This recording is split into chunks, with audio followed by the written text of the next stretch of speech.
नमस्कार, मैं अंजलि मिश्रा और स्वागत है आपका द न्यूज में। आपको बता दें कि उत्तर प्रदेश में योगी राज है और योगी आदित्यनाथ ने भरी सभा में यह कहा था कि माफियाओं को मिट्टी में मिला देंगे और ये बात आज के वक्त में सच होती हुई भी नजर आ रही है, क्योंकि उमेश पाल मर्डर मामले में जहां पहले 2 एनकाउंटर हुए, कई लोगों की गिरफ्तारी हुई और अब उमेश पाल किडनैपिंग मामले में कोर्ट द्वारा माफिया अतीक अहमद को उम्र कैद की सजा भी सुना दी गई। और आपको बता दें कि उम्र कैद की सजा सुनने के बाद अतीक अहमद जो है कोर्ट रूम में बेहोश हो गए थे। जी हाँ, बिल्कुल सही सुना आपने, अतीक अहमद सजा सुनने के बाद कोर्ट में बेहोश हो गया था। यही नहीं, उनकी करोड़ों की और संपत्ति जो है जब्त कर ली गई है। पूरा माजरा क्या है विस्तार से आपको बताते हैं। बता दें आपको कि 4 दशकों तक प्रयागराज में खून की होली खेलने और कोहराम मचाने वाले अतीक ब्रदर्स के आतंक का लगता है कि अब अंत हो गया है। और इसकी एक मिसाल जो है वो आज देखने के लिए मिली, जब उमेश पाल किडनैपिंग केस में उम्र कैद की सजा सुनाई गई तो उसके बाद अतीक अहमद मौके पर बेहोश हो गया। इससे पहले अतीक अपने भाई अशरफ से गले मिलकर फूट फूट कर रोने लगा था। और यही नहीं, दोष मुक्त करार दिए जाने के बाद जब अशरफ कचहरी परिसर से बाहर निकल रहा था तो वकील ने उसके सामने फांसी दो के नारे भी लगाए।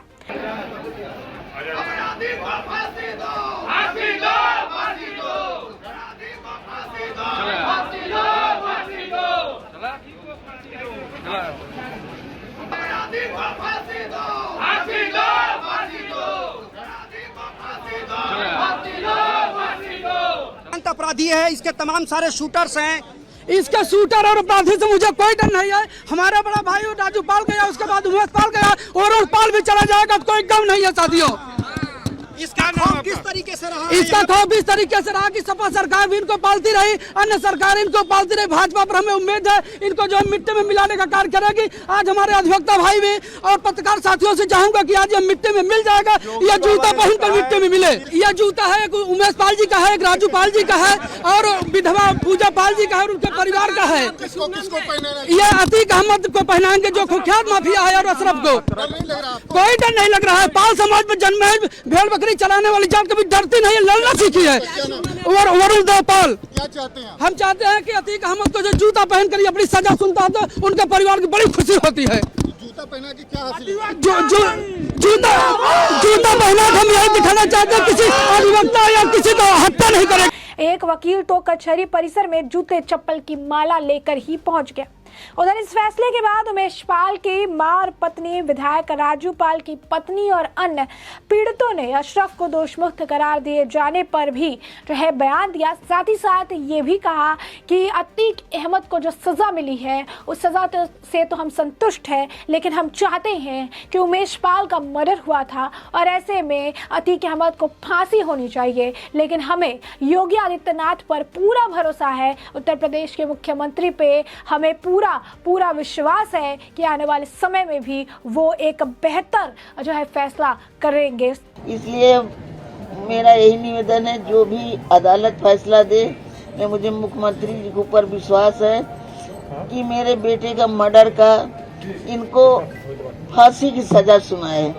ये तो मेरे बेटे का अपहरण का केस था, लेकिन मेरे बेटे का मर्डर हो गया। साथ में 2 मेरे उनके सुरक्षा कर्मी थे। तो बताइए, जब इन्होंने काली कोट और खाकी वर्दी का इज्जत नहीं किया, उनको मार डाली, उनके वर्दी पे कीचड़ मारा, तो आगे ये हम पब्लिक को क्या छोड़ेंगे। इसलिए मेरा मुख्यमंत्री से यही विनती है कि इनको फांसी दिया जाए। मेरे आदमी का अपहरण केस था, इस वजह से वो जो जजमेंट दिया उन्होंने वो ठीक किया है। लेकिन मैं अब जो है माननीय मुख्यमंत्री जी से निवेदन करूंगी, क्योंकि वो मेरे पिता समान है, मैं अकेले हूँ, मेरे साथ कोई लड़ने वाला नहीं है। मैं उन्हीं से याचना करूंगी कि उस आदमी को, उसके पूरे परिवार को, चाहे अतीक हो, चाहे अशरफ हो, चाहे उसका लड़का हो, चाहे कोई भी हो, जब तक उनको खत्म नहीं किया जाएगा तब तक ये आतंक चलता रहेगा। तो ऐसे में आप देखिए किस तरीके से जो है अतीक अहमद के ऊपर दुखों का पहाड़ टूट पड़ा है। यूं कहिए कि अतीक अहमद की मुश्किलें निरंतर बढ़ती हुई नजर आई और अब आलम ऐसा है कि अब उन्हें उम्र कैद की सजा भी सुना दी गई है। वहीं दूसरी तरफ अतीक अहमद पर एक और बड़ी कार्रवाई देखने के लिए मिली। योगी सरकार ने उस पर आर्थिक प्रहार किया और ये प्रहार ऐसा था कि तकरीबन 12 अरब रुपए की संपत्ति जो है उनकी जब्त कर ली गई। एक बार फिर आपको बताएंगे 12 अरब की संपत्ति जो है जब्त कर ली गई है और ये एक और अतीक अहमद को बड़ा धक्का था। तो आप समझिए कि अतीक के अरबों की संपत्ति जब्त कर ली गई। करीब 12 अरब जो है संपत्ति का दाम बताया जा रहा है कि 12 अरब की जो ये संपत्ति है जिस पर कार्रवाई उत्तर प्रदेश की योगी सरकार द्वारा देखने के लिए मिला है। तो ये एक बड़ी प्रहार जो है बड़ा प्रहार बताया जा रहा है अतीक अहमद पर। पहले कोर्ट से झटका और उसके बाद योगी सरकार का ये बड़ा आर्थिक प्रहार देखने के लिए मिला है, जहां माफिया अतीक की 12 अरब की संपत्ति को जब्त कर दिया गया।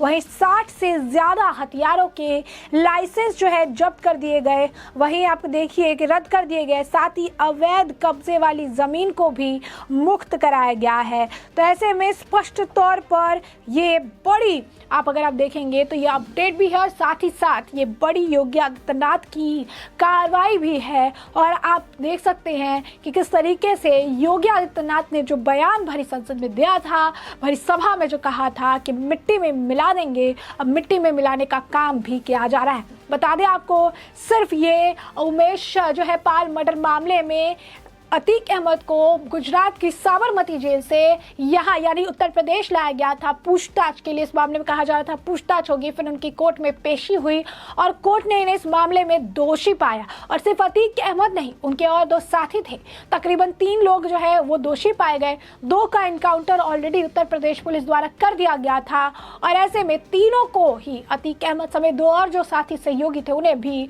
उम्र कैद की सजा सुनाई है। यानी अब ताउम्र अतीक अहमद जेल के अंदर रहेंगे और अपने गुनाहों की जो है सजा काटते रहेंगे। बता दें कि जब साबरमती जेल से उन्हें लाया जा रहा था उस दौरान अतीक अहमद ने छोटी सी बात कही थी और कहा था डर किस बात का, लेकिन डर और खौफ जो है वो अब अतीक अहमद के अंदर देखने के लिए मिल रहा है। और इसका जीता जाता एग्जाम्पल यही है कि जब कोर्ट में फैसला सुनाया गया, जब उम्र कैद की सजा सुनाई गई तो उसी वक्त अतीक अहमद बेहोश हो गया और कहीं ना कहीं उसे अंदाजा भी था कि उसने जो कारनामे किए हैं, जो उसकी करतूत रही है, उसमें उसे सजा मिलनी ही है।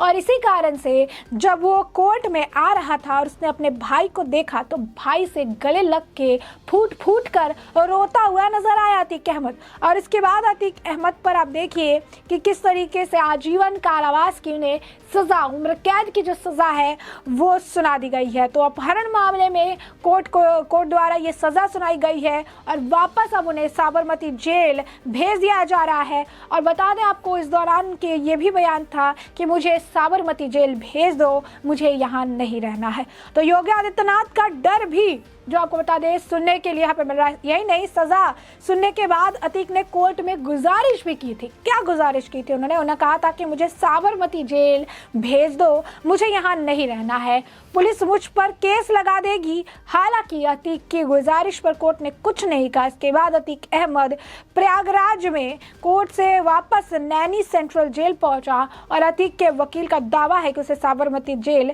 ले जाया जाएगा। तो आप देखिए किस तरीके से घबराहट जो है उत्तर प्रदेश में रहने से ही उन्हें देखने के लिए ये कहीं समझ में आ रही है। अतीक अहमद के वकील ने यह भी कहा कि ऊपरी अदालत का दरवाजा वो खटखटाएंगे। गौरतलब है कि साल 2006 में उमेश पाल को अगवा करके केस में कुल 10 आरोपी थे और इसी में कोर्ट ने अतीक के भाई अशरफ समेत 7 को बरी कर दिया था। लेकिन अतीक अहमद, दिनेश पासी और अतीक के वकील सौलत हनीफ को उम्र कैद की सजा जो है सुनाई गई है। इस मामले में आपको बता दें उनकी पत्नी जो है शाइस्ता का नाम भी आ रहा था और बेटे का भी नाम है जो अभी इस वक्त फरार चल रहे हैं और उनको आप कह सकते हैं उनकी धरपकड़ करने के लिए लगातार पुलिस द्वारा कार्रवाई की जा रही है, छापेमारी की जा रही है। बता दें आपको कि राजू पाल हत्याकांड के चश्मदीद गवाह थे उमेश पाल, जिनका 28 फरवरी 2006 को अतीक अहमद ने अपहरण कर लिया था। उमेश पाल को अगवा करके करबला इलाके के दफ्तर में ले जाया गया, उसे मारा पीटा गया, बिजली के झटके तक जो है दिए गए और हल्फनामे पर जबरन दस्तखत भी करवाए गए। और 1 मार्च 2006 को अदालत में ये गवाही भी दिला दी गई कि राजू पाल की हत्या के वक्त घटनास्थल पर मौजूद नहीं था। अतीक अहमद ने एक बार तो अदालत में उमेश पाल से अपने पक्ष में गवाही दिला ली थी, लेकिन 2007 में आपको बता दें कि यूपी की सरकार बदलते ही उमेश पाल ने 5 जुलाई को सांसद अतीक अहमद और उनके भाई अशरफ के अलावा 10 अन्य के खिलाफ अपहरण, मारपीट, धमकी और गुनाहों के आरोप में मुकदमा दर्ज कर दिया था, जिसके बाद उसे सजा दी गई और अतीक अहमद की तरफ से किडनैपिंग हुई और उसके बाद इसे मौत के घाट उतार दिया गया। तो स्पष्ट तौर पर यह पूरा मामला था और इस मामले को लेकर साबरमती जेल से उन्हें वापस प्रयागराज उत्तर प्रदेश लाया गया। इस मामले में कोर्ट में भी पेशी हुई और 3 लोग जो है आरोपी पाए गए, जिसमें अतीक अहमद का नाम भी शामिल है। इसके बाद उम्र कैद की सजा सुनाई गई। सजा सुनते ही अतीक बेहोश हो गए। बेहोश हो जाने के बाद फिर उन्हें वहां पर मौके से उठाया गया, भाई को भी पकड़ के फूट फूट कर रोते नजर आए। साथ ही जज से जो वहां पर थे उनसे उन्होंने गुहार भी लगाई और कहा कि मुझे वापस साबरमती जेल भेज दो, मुझे यहाँ नहीं रहना है। वहीं दूसरी तरफ बड़ी कार्रवाई इसके ऊपर और देखने के लिए मिली, आर्थिक कार्रवाई थी। ये बड़ा झटका था जहां 12 अरब की संपत्ति अतीक अहमद की जब्त कर ली गई है। ऐसे में हमने आपको ये पूरा मामला बड़े विस्तार से बताया है कि पूरा मामला क्या है और अब इस पूरे मामले पर आपकी भी जो राय हो हमें कमेंट सेक्शन में कमेंट करके जरूर साझा करें। धन्यवाद।